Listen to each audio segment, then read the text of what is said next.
May pinagchatcha na, sabay ng posterize pa si Aaron Gordon sa mga player ng Warriors mga idol. Walang Steph Curry, big problem para sa GSW. Trash talkan si Brody at SGA, muntik pang ma-injury ang player na ito sa ginawa ni Westbrook. Golden State Warriors versus Denver Nuggets. Walang Stephen Curry ngayon ng Warriors mga idol, kaya solo flight ni Jimmy Butler. Simula pa lang ng laro, agad rumatsyada ang Denver Nuggets led by Nikola Jokic na may 11 points and 6 assists agad sa opening frame. Suportado ni Aaron Gordon na maaga ding nag-init sa opensa na kumamada ng 10 points with 2 3-pointers. Maagang nakuha ng Denver Nuggets ang 2 digits lead mga idol. Sa kabilang banda, Draymond Green at Jimmy Butler sinusubukan sumagot sa opensa pero mainit talaga ang Denver mga idol. By the end of the quarter, Denver established a 32-21 lead. Second quarter, nagpatuloy ang dominance ng Nuggets kahit na may mga sagot pa ang Warriors. Si Jamal Murray, Christian Braun at Aaron Gordon contributed heavily, especially with the 3-pointer barrage and some fast breaks mga idol. Nakuha ng Nuggets ang biggest lead nila sa quarter na ito at umabot sa 19 points. Ang Warriors naman do try to fight back with 3-pointers from Draymond Green at Buddy Hield pero hindi pa din sapat yan. Kumamada pa si Aaron Gordon ng clutch basket at ang huling score ng Nuggets was a 3-pointer by the Joker, leaving the Warriors behind 66-49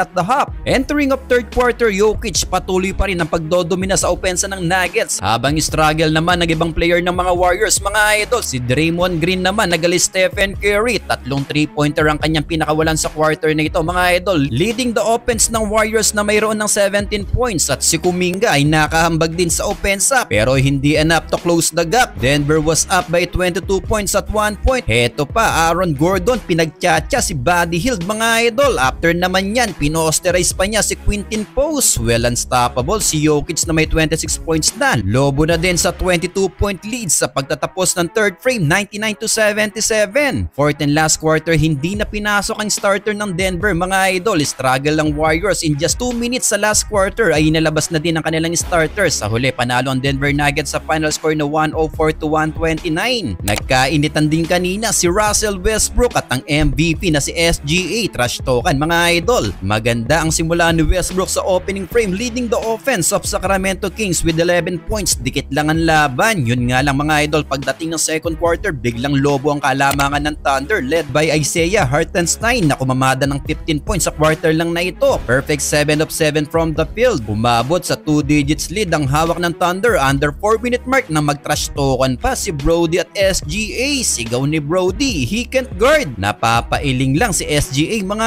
idol. Nagpatuloy ang magandang momentum ng Thunder sa third and last quarter led by SGA na umabot pa sa 34-point lead mga idol. Tambak malala na ang Kings sa play na ito nang muntik pang maka-injury si Brody. Well, tinawagan ito ng F1. Well, sa huli mga idol, panalo ang Thunder. 30-point game for SGA habang 24 points and 9 assists naman for Russell Westbrook.